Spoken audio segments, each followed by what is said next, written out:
today's quick 20 minutes that I'm probably going to take here, we'll try to walk you through what you can be doing differently. So whether you're an individual or if you're a business owner or an HR exec, I strongly encourage you to watch this because this video right here will explain the tricks that the very broken healthcare system has been using against you now for about 2 decades. I mean, you don't have to believe me. You can look up Warren Buffett. He seems to be pretty well respected, and his exact line, I think it was, um, healthcare costs are the tapeworm to American businesses. So that's not Dan Cosgrove saying it. That's not Better Benefits USA saying it. That's Warren Buffett, and he's pretty well trusted and relied on for other advice from a lot of businesses. So, needless to say, if he's aware of it, then hopefully most companies are aware of it. And I think some companies are starting to become aware of it because, I mean, two-thirds of businesses now cited in a survey, I think with Sherm, said that healthcare costs was their primary concern, which is great. That's words. That's acknowledging that there's an issue, but at the same time, those same firms or companies that have been surveyed, they tend to pass this responsibility over to an internal HR team that's already swamped and overwhelmed and typically doesn't like math. Or two, they send it over to a benefits partner, like a third party. And that third party, truthfully, guys, they don't have a fiduciary responsibility to you. So as a result of it, they're not going to bring you rather innovative approaches that will save you money because most of those groups are paid a commission, which goes back to what I said on Warren Buffett. They said it's the tapeworm to American businesses because that is true. When you have an entire industry, aka healthcare and health insurance and employee benefits, that is tied to a commission-based structure that incentivizes people to actually increase the cost of care to the respective company and its employees, that will naturally just continue to drive prices up. And that's why we're a nonprofit. We don't think that's the right way this industry should run. We actually get paid on the savings we generate for clients. So with that, I'm going to just show you guys probably two of the lowest hanging fruits you could consider. But I guarantee you right now, if you are somebody that is a business owner, an HR exec, if you took this knowledge and then you took it to your benefits broker, they're going to kill it. And I will explain why they're going to kill it. So yeah, if you just want to rely on them to give you all the right answers or you think are the right answers and you don't actually want to think for yourself, then this is not the video for you. But if you are truly, fed up with those expenses and you want to do something about it for your own company's sake and for your own employees' sake, then this video might actually be worthwhile to watch. So without, delaying any longer, let's get into it. I'm going to just try and cover this in about 15 minutes. So I'm going to move really, really fast. But I'll start first by showing, I always like just demoing this kind of in real time for people, just to show how broken our healthcare system is. So let's just say, let me share my screen. So you're a 100-person company. And let's be honest, guys, the average premium last year was about $900 per employee. Might as well just put it at an easy 1,000. So that means you're spending 100, oops. You're spending $100,000 a month on premium if the average employee costs about $1,000 a month in premium. Now, you could split this evenly, or you could do a 70-30 split, 80-20 split, whatever you want to do. But let's just do simple math here. Doesn't really matter who your carrier is, but everybody says they have United because United is the biggest one in the room. So let's just look at United. And oftentimes, again, where group insurance companies sell is they focus on, hey, we want to reduce your plan deductible. We want to have your network, yada, yada, yada. So they always talk about, hey, you've got the fear of out-of-pocket medical expenses. If you have a ton and your deductible is high, then you're incurring all those expenses. Versus if you have a lower deductible, then once you hit a certain threshold, aka 2,500, now the insurance company is helping split some of those. They're not covering all of it because now you're going to have your co-insurance or your co-pays. Really, really, when you look at let's just say a $2,500 deductible and a high deductible plan at 6,000, when you look at the max amount of pocket, they're not too far apart. So when you really get into the details, it's actually not as good as it seems. So what we tried to show people is like, okay, you're a 100-person company. You're spending $100,000 a month on premium. What can you do? Well, simple math, back of the napkin math, which I'll show you here in more detail. We could probably save this company about $500,000 a year. Now, let's continue to do more math here. So if you're the CEO or CFO, that is watching this, Think about your sales opportunities. And you don't have to tell me what your profit margins are, but let's pretend that your profit margins are 10%.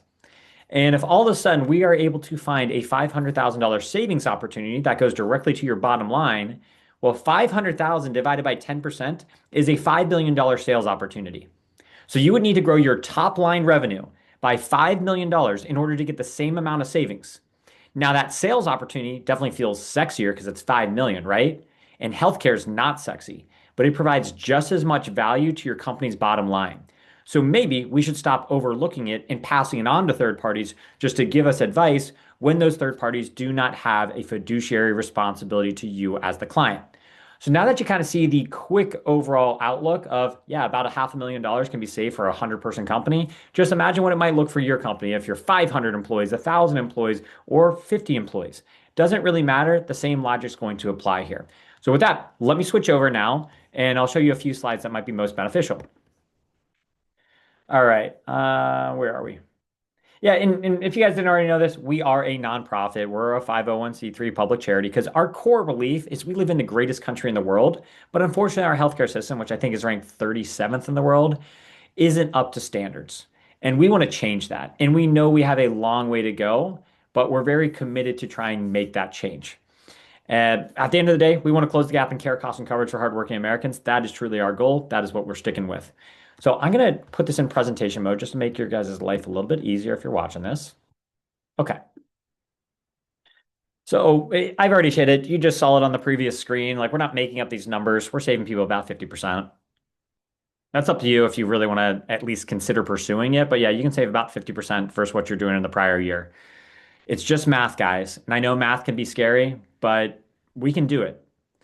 Now, I would give you guys the full walk, and maybe for the sake of it, I will give you the full walk. But if you wanted to skip through maybe the next 2 minutes, you absolutely can. But here's why we even have to exist. And these are just some fundamentally sad facts. We have a broken healthcare system. We make money off of people being sick here in America. So this is not logical. It makes no sense. Again, going back to that Warren Buffett line, healthcare is America's tapeworm to American businesses. Wow, that's horrible. But since we have a sick care system, we actually kind of are motivated to have more people have chronic conditions. And those chronic conditions cost the American economy about $4.5 trillion a year. And if we simply had a better preventative healthcare system, meaning we aren't 37th in the world in healthcare, we'd probably have less chronic conditions. So if we think about another math fact here, if the government's spending $4.5 trillion a year on chronic conditions, and we can get more in line with the rest of the developed world on preventative healthcare, meaning we reduce chronic conditions, well, maybe we're down from 4.5 trillion to 2.2 trillion. That right there, my friends, is the difference between our government deficit, which has been increasing by about like 1.8 trillion a year. If we're saving about 2.2 trillion, you actually just found a $400 billion surplus to help you pay down your deficit. So that's why this is important to the United States. We need to have better preventative healthcare because better preventative healthcare means a healthier taxpayer, and a healthier taxpayer is a healthier economy. Great. So I'll move a little bit faster through this. Again, I've already highlighted the issue. I keep on citing Warren Buffett because you guys don't have to trust me, but hopefully you would trust Warren Buffett and his perspective on what he's highlighted with our broken, misaligned incentive industry of health insurance. But you can look for yourself. All the plans that we've talked about never had any lawsuits. But these same companies that you guys are probably trusting, these major insurance carriers, they've been sued by like 40 state attorney generals and the federal government for inflating the cost of healthcare. Conveniently, they're the same ones that control the messaging to most of you guys. That's an issue. What is it doing to the companies? The companies, they're seeing continual increases and continual increases and continual increases, which is why 2/3 of businesses are saying healthcare is out of control. We've got to find a way to solve it. Yes, we do. So what's it doing then to the employees though? Because the premiums continue to climb and revenue is not growing at the same amount that expenses are growing for most companies, they have to push a lot of these expenses over to employees. And so employees now are more likely to select like maybe a higher deductible plan. But if it's a higher deductible plan, they're less likely to go over see a doctor because they don't want to incur any medical expenses and they know they'll never actually hit their deductible. So now that little symptom has turned into a major issue, which then leads to a chronic condition, which feeds into that $4.5 trillion. That's a lot of information to digest there, guys. I know it's frustrating and it's math, but That's really the bad news and why I want to now break into how we have a solution. So hopefully we got through that, in under 2 minutes. So what are the solutions, guys? These are going to be your two lowest hanging fruits. I will try to get through these in probably about 10 minutes. But let's start first on a Section 105 plan. Again, we're going to talk about tax codes here, but both these solutions are going to be self-funded. It's like I said, the difference between us and our broken system is we're going to get paid based on the savings we generate for you, not how much we convince you to overpay. Cool. All right. Now, these two plans, they can be done in tandem or entirely separate. We always recommend doing them in tandem, though, and they do not have to be tied to your annual enrollment. So, for many of you that just said, oh, we just finished annual enrollment, we're going to have to punt to next year. No, you don't have to. You can if you want, but if you have that much money sitting on the table, my guess is it's probably worth it, especially when you have a done for you service with a dedicated account manager. So, yeah, we're going to take a lot of that heavy lifting off you. But let's first start on the 105 plan. So, what is it? It's a medical expense reimbursement plan or a MERP. Now, this is the cousin to the HRA or health reimbursement account. If any of you guys were following the big beautiful bill that was passed a few months ago, the big beautiful bill actually had additional points of emphasis on the HRA. Why? Because the HRA has been proven to reduce healthcare premiums for companies. Well, did you know the HRA was established under like a 2000 tax code? The MERP was established under a 1950s tax code. These two are cousins. You can really pretty much interchange them. There's a few delicate differences between them, but long and short, if you're doing a MERP or an HRA, kudos to you. You are already taking the right step, but there's ways that you can properly structure it to make sure that you are not overpaying. And now I'm going to show you why we're going to do this and how we're going to do this. So first off, let's start with roles and functions. Typically, you have a primary insurance carrier. The goal for them, with the Cigna, United Healthcare, BCBS, Aetna, you name it, doesn't really matter. You want to have insurance because you want to protect against catastrophic losses. Those are the things that life just can't predict. And that's why you want to have primary insurance. But now you want to have a secondary insurance plan that comes in behind that, that kind of covers that gap. It's almost like gap coverage. So why are we doing this? Well, let's show you a visual here. Say you are an employee, and this is the trap that insurance companies are going to put you as the benefits advisor or business owner into. They're going to put your employees into, because look at how they are going to sell. You have two plans to pick from. You got the gold plan or the bronze plan. The company, let's just say for the simplicity, the company is going to pay 100% of premium.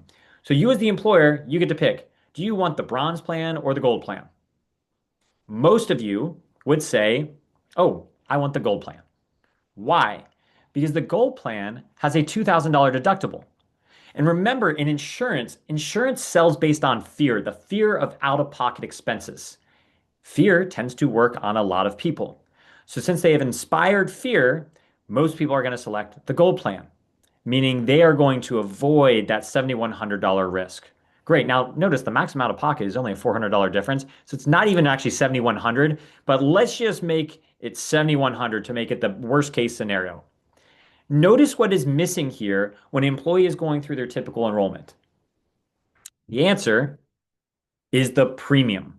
The premium typically shows up on like the very last page right before you hit submit. And insurance companies are brilliant. They break it down to is like, oh, this is going to come out of your paycheck at, $50 on a weekly basis. So they shrink it down to as small as possible because when it's a smaller number, people are just like, oh, that's one Starbucks coffee. I'm not going to go back through this annoying enrollment process to reselect the bronze plan. So who ultimately ends up hurting? Well, you can see with the arrows, the top priority for an employer is the premium because the premiums are what kill companies. But the top priority for the employee is the deductible. So why can't you just do both? You can. Because notice what is going on here. If you only had one plan and it was a high deductible plan, so in this case, the bronze plan, and you say, hey, employee, you're only going to get a bronze plan. Okay. Well, the employer now, since we're just using the example for simplicity of the employer's paying 100%, the employer is going to save $13,000 in premium. By the way, guys, this is for a family of four. I have another slide that I can show you. In fact, maybe I'll make it a little bit easier. Let's slide over to an individual because many of you guys may not be covering families. So I'm going to use the exact same example, gold plan, bronze plan. Gold plan for an individual is $12,000 a year because it's $1,000 a month. The bronze plan is $6,900, so it's about $7,000. You will save $5,000 in premium as the employer or the employee, however the split is. But now the deductible is a $3,500 difference. So the deductible is 3,500. But if you're saving $5,000 in premium and you're only taking on an additional risk of 3,500 between the 2,500 and the 6,000, you're actually netting cash flow positive. So how is this done? Because what you are going to do is you're going to say, hey, employee, we're going to only have one plan and one plan only. It's going to be a bronze plan. And that bronze plan is going to have a $6,000 deductible as it's showing here on the screen. Now, we want you to feel like you're getting the equivalent of a gold plan, and the gold plan is 2,500. By the way, you as the business controls what you want to make as that deductible amount, but the goal is essentially reduce the fear for the employee of out-of-pocket medical expenses by giving them a lower deductible, while you reduce your fear of overpaying on premium. Now, how exactly is that done? You do this. You still have United Healthcare, Cigna, Aetna, BCBS. Again, those are your primary insurance carriers. Those don't change. So you keep them. That's the primary insurance card. But now you created this secondary insurance card called a MERP card. Could be an HRA card. Again, they're very similar. But now when the employee walks into the doctor's office or uses virtual healthcare, whatever it might be, they're now handing two insurance cards instead of one. So long as they can remember to do that, that's going to make life really easy to do this. So what's really going on here? It's truly a risk transfer. And this might be a better visual. So say you have, again, like I showed on an original screen, there's a $2,000 deductible and then there's a $9,100 deductible. Well, if you put all your employees on that plan that was a $9,100 deductible, then that means if you're giving them a $2,000 deductible, somebody's got to take on that $7,100 of risk, and it's the employer. So the employer is taking on that risk because they're the ones saving all the money on premium, or they're saving the majority of the money on premium. So let me give you a few scenarios here. Again, $2,000 deductible, 9,100 is on the primary, meaning there's a $7,100 risk covered by the employer because there's a risk transfer from employee to employer on their out-of-pocket medical expenses. And there we go. So 80% of employees, majority of Americans don't even hit $2,000 a year of healthcare expenses, meaning the majority of Americans are never going to be tapping into the amount that you as the employer should pay. So in this scenario, it's $13,000 saved. Now you gotta have like 15% that have minor health issues, and sure, okay, the employer incurred an additional $3,000, but they saved 13,000 premium, and they saved 10,000. And then you got the major health issues because 5% of people occupy 50% of our healthcare expenses. 5% occupy 50% of our healthcare expenses. But since you still have a cap with that insurance, let's just use an example of $10,000 was spent on healthcare expenses. Well, the maximum out of pocket was 9,100. Meaning the insurance company absorbed that 900. The company absorbed the 7,100. The employee paid the first 2,000. But since a company again saved $13,000 on premium in this example, that means they're saving $6,000. So you see how we're talking here? Like this is a math equation. But unfortunately, where we've run into an issue in the industry is you have financial advisors, tax strategists, they talk to the CFOs and CEOs, but they can't cleanly communicate this then to their HR peers. And their HR peers typically do not like talking numbers. And typically they're already thin on resources and they're just focused on compliance and keeping their head above water.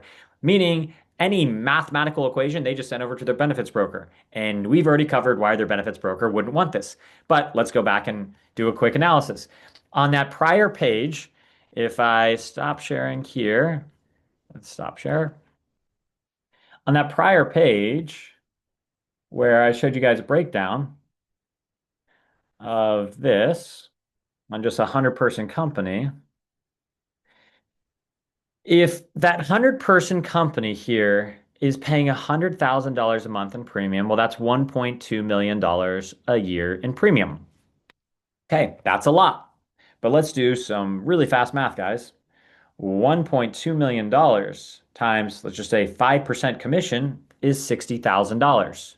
So that broker is getting paid $60,000 in commission. Now, if we all of a sudden just save them 508,000, what is that? Roughly $700,000 is their new premium. So $700,000 times 5% is 35,000. You see what just happened, guys? That benefits broker who's earning a commission on convincing you to overpay on premiums would lose $25,000 of income. I don't know any person in their right mind that would actually be willing to take about a 50% pay cut unless they had a fiduciary responsibility, which we've already covered. The health insurance industry does not. So that's where you guys really need to be able to think for yourself on this. Because if you're not willing to do some math, look at it, ask challenging questions, and see if they really have fiduciary responsibility. One of the simplest things you can do is with your benefits broker, pay them a fixed monthly amount, not a commission, because then they are actually incentivized to do the right thing. The moment you get into a commission model is the moment you immediately put yourself at odds with your benefits broker because they are incentivized to do the wrong thing. They're paid by the insurance companies. They're not really paid by you. That's a problem. So, hopefully you guys have a good understanding. That is the first thing I would recommend doing is reevaluating your healthcare benefits design. Because if you are set up one as a commission structure and two with multiple different plans, you are setting yourself up for failure, like the two-thirds of businesses that have cited healthcare as their primary concern when trying to stay profitable here in America. So now we've just covered the lowest hanging fruit. How can you buy health insurance, identical health insurance for less? It's just through creative plan design on your healthcare. Let's now take a moment to actually look at what you can do to complement what you just put in place. So we covered that Section 105 plan. Let's now talk about a Section 125 plan. And I'm going to go back over to screen sharing. All right. So here we go. We're going to hop ahead to, I call it an encompassing health plan. It's an EHP. What is that really going to do? All of these fun things. Now, I'm not going to talk about every single line item because you guys are probably going to get bored. I'm going to focus on a few things that I think are really, really important. And then if you have additional questions on other things, message my team. So, the first thing, table stakes, is telehealth and telemedicine free. That is going to be available for every single employee, plus spouse and kids up to the age of 26. Now, why do we make this free and why do we make it available for every employee, regardless of whether they're on the company's health insurance plan or not? Because remember that $4.5 trillion chronic care conditions that we pay for every year out of the American economy?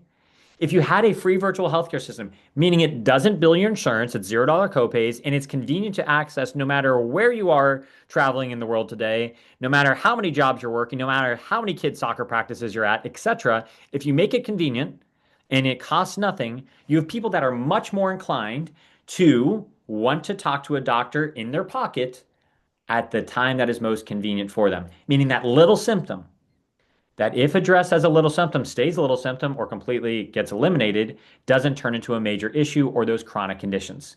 That is foundationally the most important thing here. This is focused on preventative healthcare here in America. And that is why every employee, even part-time employees too, they have to earn like $17,500 a year or more to qualify for this. Well, $17,500, guys, is like $15 an hour, 3 days a week. So that's pretty part-time. So every single person, regardless of whether they're on their company's health insurance plan or not, or if their company doesn't even have health insurance, fine. You just have to understand this doesn't replace comprehensive health insurance. This complements it. So it's free virtual healthcare. Now, again, your benefits advisor will probably say, oh, well, you already got Teladoc, MD Live, whatever it might be. Oh, it's already baked into your insurance carrier plan of free virtual healthcare. Guess what, guys? You're still paying for it. It's either they wrap it through the insurance company and they're paying less on insurance claims for virtual healthcare, or you're paying a monthly PEPM to be able to access this virtual healthcare. How about instead of paying for any of those things, you get free or incentivized behavior? So that's the foundation. Now, the next thing we're going to bring in, though, is billing insurance and advocacy. How many of you here have ever had to dispute an incorrect medical bill? My guess is a lot of you have, and it is not enjoyable. It is, in fact, miserable. So, what do you really want to do then? You want to be able to pass that off to somebody else. And guess what? Executives, if you're watching this, you probably actually do have an administrative assistant that takes care of these things for you. Well, why not give this to all of your employees? That's what we now have. It's a concierge like setup. So the moment you get that incorrect medical bill, guess what? You take it, take a screenshot of it, load it up into our portal. Our team will now go and dispute it on your behalf. That way, you're not wasting your time. You can focus on your work. You can focus on your family. You can just focus on your life. You don't have to spend hours upon hours in just dealing with insurance companies and providers with incorrect claims. Then they'll come back and a few months later, they'll tell you what the right amount actually is. Case in point, guys. We had a member in our program. He unfortunately had a health issue that led him being rushed to a hospital in an ambulance. Well, um, the ambulance was out of network, but they took him to an in-network hospital. And so the ambulance tried to charge this individual like $12,000. Seems absurd. Well, he sent that bill over to our group, and our group looked at it. They disputed it. It's like, wait a second, it was an out of network, but you sent it to an in-network hospital, meaning you can't bill an out of network rate. They saved him $4,000 just knowing that type of stuff. How many of you guys know those intricacies? My guess is not a lot. So, needless to say, you have like a secret weapon on your side, which is our team. The team is knowledgeable on what are the right CPT codes, how do they issue this claim, making sure you only pay what you owe. Now, on the other side, say you want to have more proactive healthcare management. I'll give you a primary example. I'm sitting here propped up with my leg right now because I thought it was a great idea to go running in the pitch black of the morning gosh, probably about a month back, and I decided it'd be fun to tear my ligaments on that run. Well, I got back home and I was like, all right, well, something's definitely wrong here. So I did the Amaze app. I did a virtual healthcare visit. And I chatted with them. They're just like, yeah, you definitely tore it. You definitely did something wrong. And they're just like, so instead of you going into an urgent care or the emergency room in which they're going to tell you the exact same thing, let's instead just, look at what you have. So, Dan, you're still using this insurance? Yep. Dan, you still live in this part of Boston? Yep. Okay. Well, we're looking at you got about 3 MRI facilities in a 5 mile radius of you. What we're going to do is we're going to write the doctor's notes for the pre-authorization for you to get into those MRI facilities. We're going to submit that right now to these 3 locations. We now suggest that you call them right after this call to get in as soon as possible. Sure enough, I did that. I was able to get in the very next day for an MRI. I got the results back. They did not interpret the results for me there because I would get charged for that. So instead, they sent the MRI back over to my medical team, my virtual medical team. My virtual medical team then read me the results. So that scenario that I just explained there, for most people, when they have a situation like that occurs for themselves or their kid, they get hit with that first medical expense of just getting that pre-authorization because they go into an urgent care or an ER and they tell them, yep, it's broken, guys, or yep, you tore it. And so they get hit with that first major medical expense. And let's just say it's a simple $1,000. Then they get hit with the MRI. Let's just say it's another $1,000. And then they get hit with the MRI interpretation of results from a doctor. Let's just say that's $500. So that's $2,500 for most people. And it cost me about, I think, $300 for my MRI. That's it. 2,500 versus 300, simply because I had a team advocating on my behalf in minimizing my healthcare expenses. That is available for every single employee. So we want to make that available because, again, if you can shop more effectively for your health insurance or your healthcare costs, that is a fantastic way to reduce your utilization, which should reduce your premiums. So all these things work in tandem. Now, the only other thing I'll mention here on this page, and again, if you guys have additional questions, then please follow up, is like we know prescriptions are important. That's great. We can talk more about it, but just know about like 1,000 drugs are for free now. $0 copays. Don't pay the $5, $10, $25 a month that you're paying. Just use this. It's free, guys. It's 90% of all drugs in America are $0. But the one that I really want to talk about is the accident plan, because this is really important.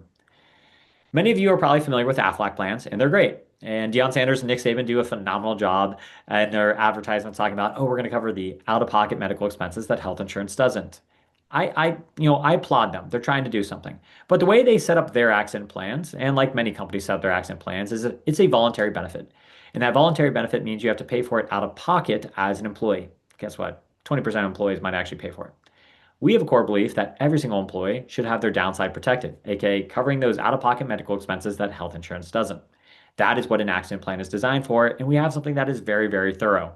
So just know that every single employee, again, regardless of whether they're on your company health insurance plan or not, will automatically qualify for this accident plan so long as they're earning over $17,500 a year or more. So that is really, really powerful because now you've created that safety net. And let's just say it can cover $2,500 if you have an emergency room visit, $300 if you have an X-ray or an MRI, things like that.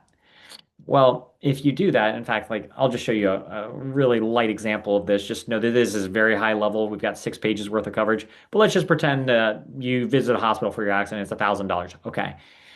Well, and then you're stuck there for the next 10 days. Well, we're going to cover $11,000. But remember, This is free and it's covered under the insurance plan that we had just put in place for people.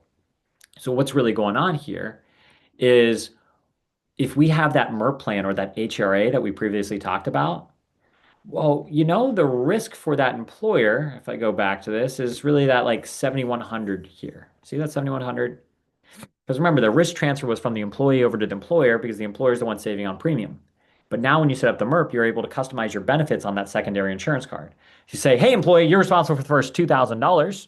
We're responsible for the next 7,100. But in the event of those medical expenses being tied to an accident, well, that accident plan pays out first before we as the employer take on any additional responsibility. Yep, that's a lot to digest again. But think about that. If you just greatly reduce that $7,100 risk, let's say maybe you reduce it now down to 2,000, your likelihood of success has gone from 95% to like 99.9% successful. That's the trick of this, guys. Use these plans to complement each other. Now, let's go back to this plan that we're currently talking about. The free virtual healthcare benefits for the entire family, plus spouses, kids up to the age of 26 with the accident coverage to protect their downside. Now, to make it even better, is the employees and the employer are both incentivized to participate in this, which sounds completely illogical. I get it. But you have to understand where this is coming from. The Affordable Care Act, created in 2008, also known as the ACA, Obamacare, whatever you want to call it. First off, very incorrectly named, should have been called the Accessible Care Act because it didn't actually reduce the cost of healthcare for people, it only increased it. So instead, what we encourage people to do is, well, use this plan which was created under the Affordable Care Act amendment in 2016 that incentivized employees and employers to focus on preventative health care. Remember, we're talking about proactive and preventative health care. Use this plan to save money, which in turn protects your downside and helps you reduce your utilization. So let me show you what I mean. If you are an employee earning $50,000 paid on a biweekly basis, and we know the taxes is gonna vary from state to state, marital status, all those fun things. But let's just make it simple math right now. Pink column is before you've put the EHP in place. Green column is after it's in place, and blue is simply the difference. So if you look at that first line item, gross income does not change, meaning the employer's not paying anything extra, $0 difference. So this does not cost you anything extra to do this as an employer. But notice what happens to the net income. The net income is going to go from 1576 right here to 1612, which is $35. Okay, that doesn't seem like a lot of dollars. But when you multiply $35 times 26 pay periods, that's an extra, if you can see where my mouse is, $927 per year for that employee. I don't know a lot of people that would be upset seeing an extra $1,000 in their paycheck. Now, you have to structure these plans compliantly because believe me, there's a plenty of bad companies out there that do not do this in a proper fashion. So if you guys are already looking at this, please, please, please make sure you are asking the right questions like, will that potential company provide indemnification for you in case the plan is not structured in a compliant fashion, et cetera, et cetera. The good companies can offer indemnification because they can get reinsured. If a company cannot give you indemnification, it means they are playing in a gray area. So please watch out for that. If you are working with a company that cannot do that, come talk to us. We don't want you setting yourself up. We don't want you setting your employees up for failure. Now, what is really occurring here though, guys? In the green column, this employee all of a sudden is taking a massive pre-tax deduction. Like, I mean massive. In this example, if they're earning about 2K on a biweekly basis and they're taking about $700 out, that's about a third of their paycheck. Well, before we all lose our minds, let's understand how the money flows. So the employee now, since they've had a pre-tax deduction, has reduced their taxable income. The reduction in tax withholding is about $174 saved. Well, they lost 692 though, right? So if they lost 692 and they're only getting 174 back, that is not sustainable. So something else has to occur. It's called a claim payment or health screening rider or wellness reimbursement, whatever you guys want to call it. That is 553. So the math here is 553 plus 174 minus 692 equals $35 cash flow positive. And legally speaking, your employees cannot be automatically enrolled in this unless it is cash flow positive. So this is very important to structure it in a compliant fashion where every employee is getting a cash benefit by participating in this. Now, again, we can get into much larger details of how you make it compliant, but just trust me, if you have a company that can offer you indemnification and can be reinsured by a notable insurance company, it means they have gone through proper vetting to do this in a compliant fashion. Do not let benefits brokers scare you into thinking something differently. And if they do want to have a conversation, I welcome that conversation. So far, we have yet to lose in that conversation or that debate. So, anyhow, just think about it this way. You've given your employees better benefits and you've given them more money in their paycheck. You've also helped them reduce their likelihood of incurring medical expenses because remember what we showed on the prior page? Free telehealth. 80% of medical needs could be done virtually, meaning you don't have to pay anything out of pocket. And since the average American has 10 medical claims a year, typically about $200 per medical claim, that means the average American spends $2,000 a year in healthcare. And if you can avoid 80%, well, that means eight less medical claims times $200 equals $1,600 a year saved in healthcare. Meaning, if you're still following my math, guys, if you save $1,600 in healthcare expenses, plus you get another $900 in their paycheck, that is a $2,500 benefit for somebody that might just be earning 50K a year. You just gave them a 5% pay raise and it cost you nothing as a company. So let's pause there real fast to give you a refresher. The employee just got better pay and better benefits for themselves and their family members. It cost the company nothing. So if it costs them nothing, do they make anything? And the answer is yes. So again, I've now made that same example, somebody earning 50K, but now this is just a monthly example. So you can show how we are billing because we're very transparent. We are going to charge you. We are not free. Doctors, nurse practitioners, prescriptions, accident coverage, all of these benefits that we talk about, they're not free. They're a burden. And we cost $69 a month. It's $68.85 to be exact. But if I am saving you, or we are saving you through our plan, $114.75 per employee in the program, and we cost $69 per employee, that means you are profiting $46 per employee per month in the program. 46 times 12, $550 a year. So just on that low-hanging fruit, you're going to save $550 a year per employee. You just put more money in their pocket, gave them better benefits, and you actually got value out of it too. So now you can kind of see how these two things work in tandem. Like they do not compete with each other. The MERP plan or the HRA plan helps you buy your health insurance for less. Again, I'll click back to this just so you can see the visual of it.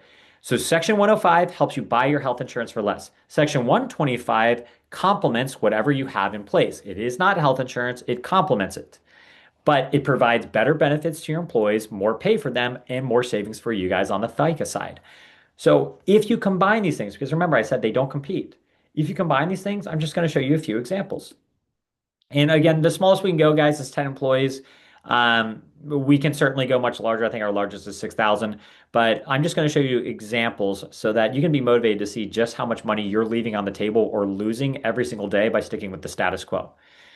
This right here, hospitality company in Missouri, only 11 people. Look in the top right-hand column. $6,000 saved per employee. That's $66,000 extra a year. Again, assuming you're a 10% profit margin as a company, that's a $660,000 sales opportunity. I bet you don't have a lot of those sitting around in your pipeline. Let's look at another example. Manufacturing company, 16 people in Maine, $168,000 saved. That's $10,500 saved per employee. That's wild, right? A car dealership, $6,500 saved per employee, $117,000. Another like $1.2 million sales opportunity, right? A retail company. This one's fantastic because this is the difference between them shutting down and staying open. Only 19 employees and we saved them $228,000. $228,000. That is massive, guys. Recruiting company, another $293,000 save across 9,000 or 33 employees, 9,000 saved per employee.